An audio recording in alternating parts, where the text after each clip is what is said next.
Another analog or process that's analogous to real physical processes, scanning images.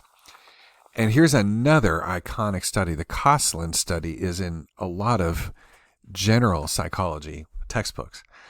But here's the idea. The series of experiments that Koslin did required participants to form a visual image and then scan it, moving from one location to another in the image. A process is known as imaginal scanning. The idea is that the time that people take to scan reveals something about the ways that they represent spatial properties such as location and distance. And here's the idea. In one study, Koslin, again, an older study, 50 odd years old now, had participants study drawings of objects shown, such as those in figure 9.8 up at the top right, either elongated vertically or horizontally, and that each has three easily describable parts, two ends and a middle. As you can see, the airplane and the boat and the flower and the watchtower, the lighthouse, I guess. After the initial learning phase, participants were told to form an image of one of the drawings and then look for a particular part, like the petals of the flower. Some participants were told to focus first on one part of the image, the top or the left, and then scan over and look for the designated part. And his results showed that the longer the distance from the designated end, the location of the part, the longer it took. The longer it took to find that part was what the paragraph was about to say. So if I'm starting at the very top and looking for the petals, that would take longer than maybe from the bottom. Or if I'm starting from the left end of the airplane and finding their propeller, that would take longer than, say, where the pilot sits, the cabin there. So in another experiment, he developed an island that has distinct parts such as a lake and a grassy marsh and a hut and a well, etc. And what he found was the reaction time to scan between objects on that island. And there are 7 objects on the island, like a sandy beach, a lake, a hut, a well, a grassy marsh area, etc. That the 7 objects allow for the construction of 21 paths, say from the tree to the lake and from the tree to the hut, which is slightly longer, etc. And they varied in length from 2 to 9 centimeters on this stimulus page. But the reaction times to scan between the objects, like going from the tree to the sandy beach, was correlated with the distance between the objects. That is, participants took more time to scan between the 2 distant objects than they did to scan between the 2 nearby ones, like the tree and the lake. So this reinforced the idea that images preserve spatial relations. Related studies by Pinker showed similar results when the stimulus was a 3-dimensional array of toys, of objects like toys inside of a box. So we hold some kind of concrete image in mind, and it would take longer to traverse the distance between the tree and the sandy beach than it would the tree and the lake or the well and the lake, because they're further apart from each other. Here's another way of thinking of it. Think of the North America, including parts of Canada.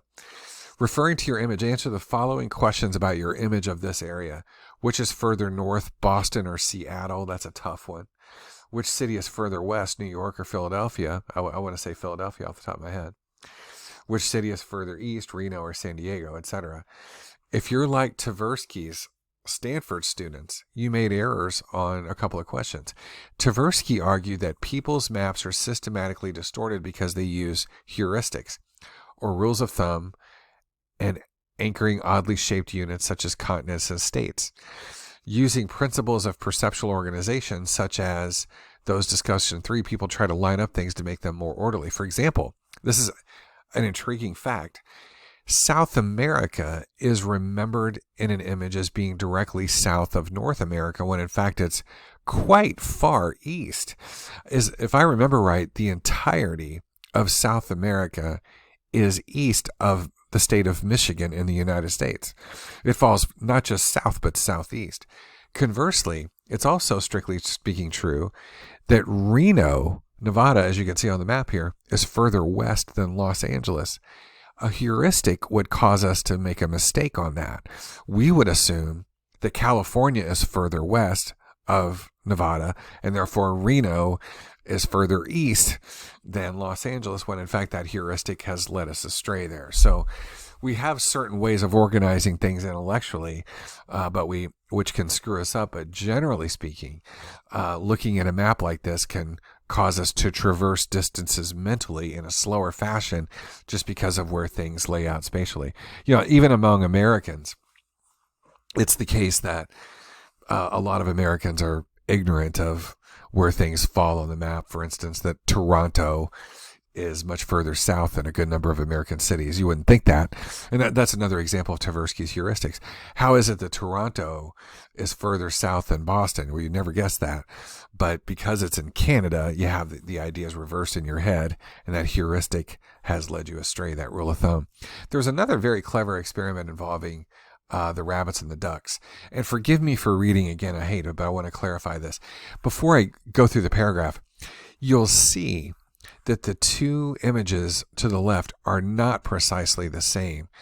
The rabbit's quote-unquote mouth has been changed from top to bottom, and that is important for the purposes of this experiment. And then in the next slide, they're the same thing. Let me get through that.